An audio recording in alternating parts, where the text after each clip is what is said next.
I want to produce for them. They're that good. They're on that level. Yeah. Yeah, there's some artists out here that you mean like who aren't them or who aren't in Old Dominion.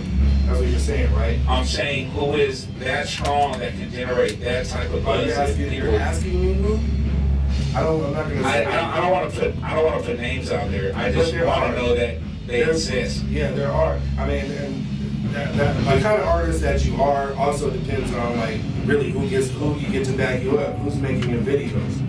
You know, who's gonna get on board with you? Okay, look, man, I'm this talented, but I don't have as much money. You wanna get on board? Yeah. You know what I'm saying? I mean, so you see some good videos out there, you know, with people who can really do it. You know, and let's just be honest. I mean, we can tell who paid to get on and who didn't. We know that. Yeah. And there's one thing that Seattle's not is done. You know? Most definitely. I mean, the fans are like, that's why they're fickle. They're like, okay, I really need to know that you're genuine for me to support you. You know, and people do. I mean, they do research. I mean, I've had people research me up and down, and walk up to me and tell me all my business. You know what I'm saying? But there's nothing wrong with that. That's just, you know, they think that you're worth that much to check you out. That time, and time is golden. Right. You take time out to listen. Right. So, what if we were going to put a project together? A project, and we're going to take the elite 7 artists. Pay's going to spend everything in all the clubs. You're going to spend everything in all the clubs. Right. And we're going to get you on that DJ. I forgot about the DJ. So we're going to talk about what's acceptable to spend and what's not. Right. So if we're going to put a project together and we said, you know what, we're not going to go into it expecting profit, but we're going to get the project done and we're going to do it from the town. Is that something that you would be interested in, that we can put together a project for Seattle? Yeah. Even the proceeds, we pick somebody to go, pick a group to donate the proceeds to. Right, but what you're asking me is like, who would these 7 elite be? No, you get to pick them. Yeah, I was like, you're asking me who I would pick. But would you be willing to do that? Would I be willing to do that? Strategic, though. It would take a lot of strategic planning. Because this following is going to be a little different than this following, which you ran into on Full Circle. But that was an extremely strong album, though. I appreciate that was kind of brilliant. And yeah. That was me calling it all in. I was like, okay, I have this kind of song, I need this person on it. And it was also saying, I have this kind of song, I know I can get this person, but I'm gonna get this person. And then I tried my very, very best to produce that album. And not just be a beat maker who was just getting some guys on a song. You know, some of them I did send out. And I wasn't there when they recorded them, but I trusted those artists enough that when they brought it, when they sent it back, be it mail or you send it, or even about to go pick up a DVD of the session, that it was going to be what I wanted and what they wanted to do. Right. And I almost think that if we were to do something like that, even a larger scale, and reach out even further and bring the veterans in to be able to teach. Right. If nothing more, to be able to teach and put out a product that justifiably represents Seattle. We want to branch out, but I'll say Seattle because those are the artists that we're dealing with that come to mind. Right. I had the privilege of being around like some of the pioneers and some of the legends. Right. You know, and I attempted to call some of them in on Full Circle. Some of it didn't work. Some of them I just kind of said, okay, I'll get you on the next go round. But yeah, I mean, I can do that. You know what I mean? Like even, you know, I just tapped E-Dog, you know, for a song that that I heard would be a hit. You know, like I said, with my brother and his old group, you know, I mean, I had a chance to get him. Eddie Wells, Sugar Bear, and R. Curtis, who was Sweet J, and get the Emerald Street Boys together, you know, with the help of Giorgio Brown, and have them actually, after, oh man, how many years? I think the last time they performed was like 1980 together, and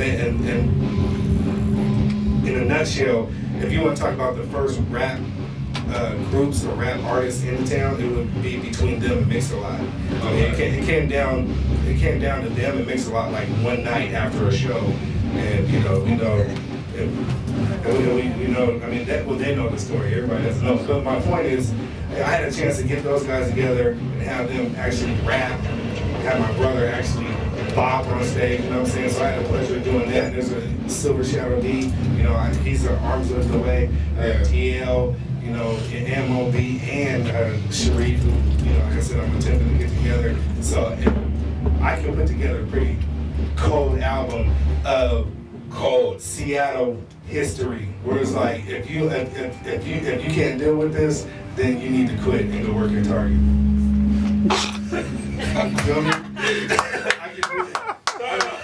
And that's me off my own horn. You know I'm not that type of guy. But I had the pleasure of being around those people to where I can call on them and they'd be like, yeah, I'll do that. You know? I mean, that's a pleasure. It really is. And that's a lot of talent. And I think with the right push behind it, it would be crazy. With the wrong push behind it, it could be crazy.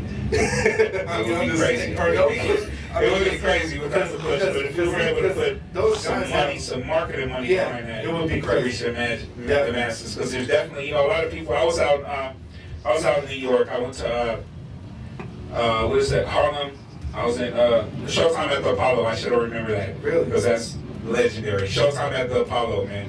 So I'm out there, and before I went out there, I'm thinking, I'm like, okay, well, talent is just, it's regional. Because everybody from Atlanta now is on, and New York, they've been on, and, you know, so you have these different places that are on, and I don't mean that this isn't just from a hip-hop standpoint, and R&B too. And we have a lot of talent as far as R&B and gospel singers out here as well. The gospel scene is crazy. But, so I'm listening, and I'm like, and this was a year and a half, maybe 2 years ago. And I'm listening, and I'm like, this is not talent. Like, this isn't, I can hear something better than this at home. So that's when I opened my eyes and I understood that talent is not regional. No, definitely not. There's talent out here, we just have to be able to reach the masses. How do we do that, RC? How do we reach the masses? What's that going to take? That's going to take the kind of, like 10 times the effort that it did 20 years ago. What I'm saying about that is like everybody has 20 in your book. You know, we got the Facebooks and we got the email and all that kind of stuff. It's that thin line between, okay, this is the 50th message you sent me, I'm ignoring you, and this guy might be hot because he hit me a few times. That's still a job for a marketing genius. We all had to, because you told me you're in the marketing, right? Yeah. And you went to school for that. And then like we're doing stuff just sitting at our desk on our laptop that people got paid like $60,000 a year to do about 20 years ago. So now we all have to be our own marketers. We all have to figure out, okay, I have a Facebook, but how can I do this to where I'm effective, but they don't ignore me every time they see me? It's that thin line. Do I know how to do that? I'm working on it. You know, and a lot of us are. But that's going to be the difference between, you know, oh, he's just that bugaboo, and this guy might be hot. You gotta find your niche. Most definitely. As a producer, you know what? We know about the producing skills, so we're gonna bypass that because we don't have a lot of time left. Where is you on the DJ scene? What does it take to be in RC's rotation? Just give me your music. So I mean, you have to be selective. You know, do I have to be selective? True. It has to be mastered. Okay. It has to be fairly hot. See, I have no problem admitting right now that I'm a new DJ. I've only been DJing for 4 months. I'm about 4.5. Right. So a lot of times I might just be opening, or I might just be I might be in a light crowd kind of situation. Right. And I play what I want. I mean, like, you know, the other day I played SIBO, Gas Chamber. I can do that right now. I would have the ball. You know, and actually, so 2 people got him to dance, but I mean, I can do that right now. So, and I hate to downplay it because I mean, I've got a chance to play at some pretty decent crowds too. But my motive for DJing is a little different than the next guy. So, if you give me your stuff, if it's loud and it's mixed well, then I'll play it. I mean, that's one song. Now, I may not play it prime time unless it's really prime time worthy. But one thing that you'll say, if you hang out with me for a couple of hours, you'll RC play my song in the club. You know, I'm gonna try my best to do that, and I know that a lot of DJs don't want to do that because they bring on too much, you know, this onslaught of stuff. But these, back to being selective. This ain't right. I'm also an engineer. You need to turn this up. You need to mix this right. You know. And I don't want to put you in the spot on this next one, but you know, you gotta say that, but you put me on the spot. I know, and it's just work because I'm really learning here, and I appreciate it. But initially, the DJ, his job was to spin records, but also find the newest talent. It was almost like a combined job where there were A&Rs. Mm-hmm. So now we're dealing with DJs that want to play it safe. A lot of them want to play it safe, RC. Right. You agree with that? Yeah, a lot of them do. Because they don't want to deal with you know, Boo Boo and Ray Ray handing them a freaking cassette tape when their thumb dries out. They don't want to deal with that no more. So they're just like, I don't do that, and they spread it around town. No, you don't do that. You know, so I mean, yeah, a lot of them are playing safe, and I'm working a thin line between, you know, being a new guy on the block as far as DJing and not crossing any lines. But still being able to have that ear to know. And then my ear developed rapidly, you know, thanks to DJ Payne and Contour. You know, when he just handed me the headphones, like just spin, really right now. And so, but he showed me like what people like. And what people need to hear and what people should hear and what keeps people on the dance floor, which is totally different from sometimes what I make in the studio. Most definitely.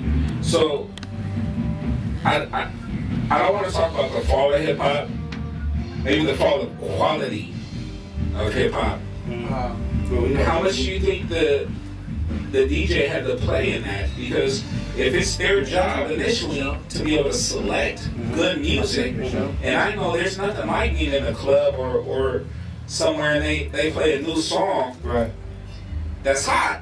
A lot of the music is, I mean, what they're playing, and I want to put a station out there, you know, 93.3, you know, a lot of that is not quality music. It's just, I mean, realistically, it's not. And politics are involved. But if we were to get the DJs to go back to their old ways and say, hey, we're going to write new music. We're only going to give you what's hot. We're not going to put this on a rotation if it's not hot.